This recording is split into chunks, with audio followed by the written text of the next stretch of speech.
Welcome back to the channel. I'm Tom of the EV Universe. Today we're taking a peek at the 2024 Hummer EV SUV. This particular version here in the afterburner tin coat is the 2-motor version, so not what we would expect for the watts to freedom, but it's still pretty quick. Like the Tesla Cybertruck that I pointed out in my last video, one of my favorite things about this Hummer, because of its size, is this 4-wheel steering. You can see both wheels are canted here to get you the tightest turning radius that you could get from such a large vehicle. As you can see from right now, I've got it in extract mode, so that's raising it up to its highest ground clearance, and it's towering over me. So we're gonna lower this thing back down and take it for a drive. And one of the things that this truck's equipped with that I originally hadn't planned on showing off in the video, but it's the infinity top. It's like a removable T-tops. And I was worried about messing around with a dealership vehicle that I might mess something up or it'd be too heavy or just complicated, and I didn't want to get into it. But I've been pleasantly surprised with how light these particular panels are. So once we're inside of the vehicle, it's just a matter of releasing these two latches, which pull in, and then we lift up the outer edge of the infinity roof, which releases these pins here, and we slide it back towards us. And that's all there is to it. Now this infinity panel, I would guess maybe is in the ballpark of 20 pounds, maybe less, 15, 20. But this is really light and easy to manage. My first impression of the interior is that things are pretty busy, but most of the important functions all have a physical button associated with them. Plus, the layouts and buttons themselves are going to have a classic GM feel. One of the settings that I found difficult at first was the regenerative braking or one-pedal driving. When I got into the truck, it was turned off, but it took a while to find it. Ultimately, what I had to do is use the dial to turn to a different drive mode. Once that drive mode screen activates, there's a button over on the right to toggle through your one-pedal driving being on or off. Whether it be the leather, the plastic, which it's all plastic, vinyl, whatever, it feels adequate. I think this would be on line with a trim level that I would expect from the mid-tier Silverado or Sierra. There's nothing in here that screams, I'm a $100,000 truck. I get that what makes this truck special is not the interior components, but what's underneath in the driving experience, which we'll get to in a second. So my initial impressions of driving this truck is that it's a big fluffy marshmallow. I, for years as a police officer, drove a Crown Victoria, and the suspension feel of that feels like this. Just a big, heavy, fluffy car, especially when you accelerate heavy and decelerate. There's a lot of up and down with the hood, with the car moving front to back over its weight, but it's a heavy vehicle.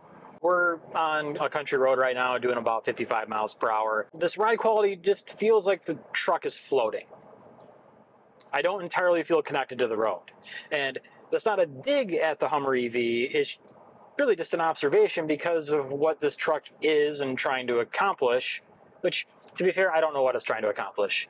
It has a massive battery pack. The 0 to 60 on it is pretty quick, and it doesn't make sense. Like, none of this really should exist, but it does. And I'm grateful that it does because it's a fun thing to play with. And for somebody, whoa, this isn't gonna work. Try this again, and hopefully without the whole camera thing tipping over, because that doesn't work well. Now, under heavy acceleration, this thing does have a fair amount of torque steer, which is surprising to me. It's not the kind of thing that I expect from a high-end vehicle like this, or at least not one that's all-wheel drive. Yeah, that propulsion sound, I think you'd get used to it, but it doesn't make your ride feel very quiet, which is something with an electric vehicle I really come to appreciate, and not being able to turn that off I think is a big detractor. I also think that the handling on this is pretty impressive for how large it is. Now, it feels like a big lumbering vehicle, I stand by that, but we can go into corners at speeds that seem pretty quick for the corner, and the truck handles it just fine. And I think this is deceptive because you're so high off the ground and there's so much body roll, but you don't really take into consideration that it is handling at speeds that are impressive. Now, if we're going to start comparing large electric vehicles that are in that $100,000 price point, and if I were to put this up against a Cybertruck based on drive quality and user experience and comfort in the cabin alone, I pick the Cybertruck hands down. It's very refined by comparison. The Cybertruck is incredibly solid. You don't hear any rattles. You don't hear any bumps. The truck feels like it's one piece. In this particular vehicle, you do hear the creaks. You do hear movement of different parts within the vehicle. It's not necessarily a deal breaker for me, but it just kind of speaks to its lack of refinement. Now, this particular Hummer with this color scheme, I'm not sure if it's any more or less attractive than a Cybertruck, but I can tell you that the attention that I've received driving this is far less than what happens when you drive a Cybertruck. The other, side-by-side comparison to that Cybertruck is you've got a truck bed that's functional. The rear deck space in this Hummer is limited, and it has a really high deck, and you're not going to be putting lumber in it.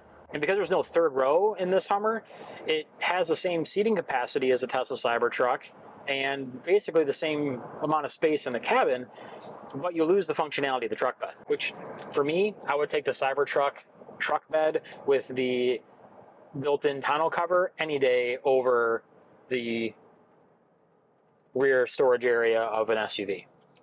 Now, one area that I will give credit to the Hummer EV over the Cybertruck is its frunk. This thing's massive and it's going to hold a lot of things for you, or double as a bench. Get you some shade. Hang out for a bit.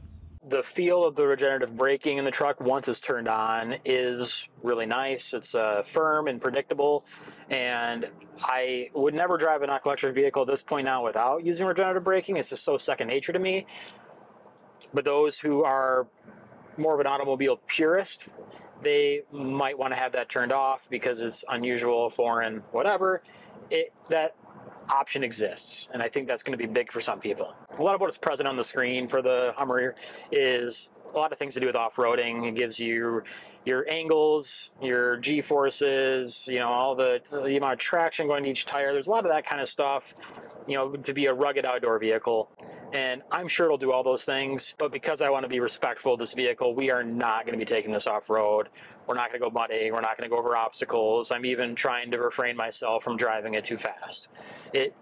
It's just, I know it's built for that, and I'm sure it has some capability, and there's probably some other YouTubers out there that will go and destroy this truck, but it's not going to be me and not going to be this video. But if you're in the market to have a $100,000 truck to go mudding, then I guess that's on you. For me, if I have a $100,000 truck, I'm going to take care of it and garage keep it and baby it and make sure that it gets no scratches, dings, or mud caked in places that it shouldn't be. But that's me. With that, the extract mode, it lifts that car up to 16 inches of ground clearance, which is cool, but you can only go 12 miles per hour once it's been lifted up to that point.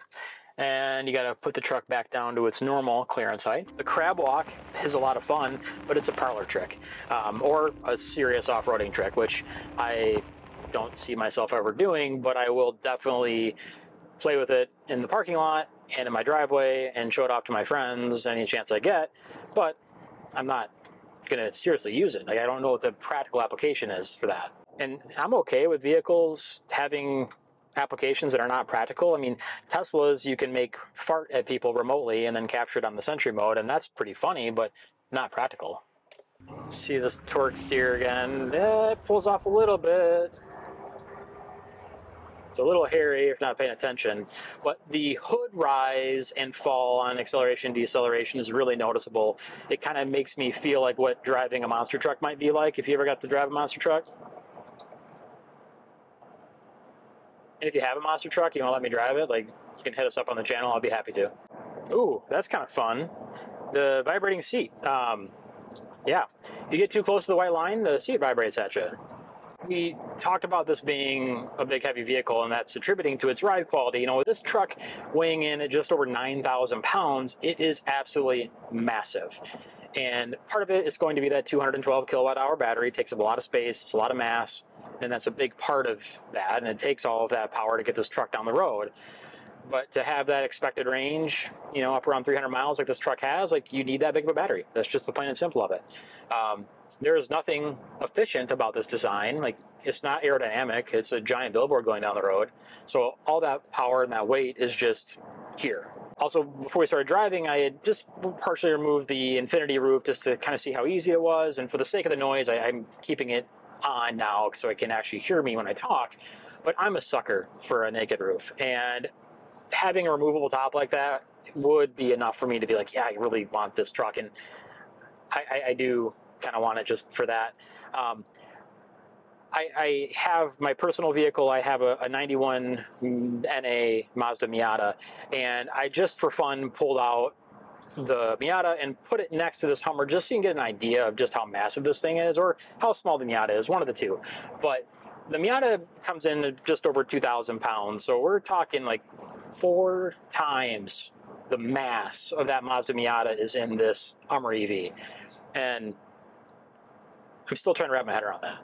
And the crazy thing is that while that Miata is incredibly underpowered, this thing is twice as fast in the 0 to 60 as that car. 4 times the weight, twice the acceleration. Like, it's just, it baffles me. And right now in the large EV market, you've got the Ford F-150 Lightning, you've got the Tesla Cybertruck, you've got the Hummer EV, the Sierra EV, the Silverado EV. Those are coming. They're not quite mainstream on the market yet. In and amongst those monsters, like, this one is the biggest, this one is the heaviest, and it definitely dwarfs the Rivian, so we're not going to throw that into this particular commentary. And I'm not sure trucks like the F-150 Lightning or the Cybertruck are really like great apples to apples comparisons for the Hummer EV, and I don't think that they're going to be competitors necessarily.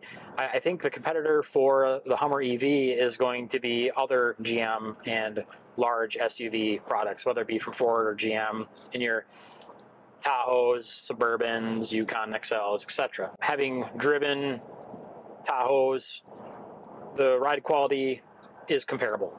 If you're used to driving a Tahoe, you're going to get into this truck and it's going to feel like home, except for the acceleration difference. I will say that having driven some other GMC Sierras recently, lower trim levels, but the ride quality of those was not impressive, and I do feel like there's a lot of refinement for this truck that makes it a far better ride than some of the other GMC products that are out there. And I know I picked on the interior of this a little bit for being busy and having a lot going on, and I think that's true, but I could also see it being comforting to somebody who's used to a traditional gas vehicle. It's going to feel very familiar coming from another GMC or a Chevy product, and getting into this truck, it probably will feel like home for them. Thank you for coming to watch this video on the Hummer EV. A big thanks to Sarah GMC in Traverse City, Michigan for giving us access for this car. As always, please like and subscribe to our channel and leave your comments. Let us know what you think. I'd love to know your thoughts on the Hummer EV if you've been behind the wheel of one. Thanks. Have a great day.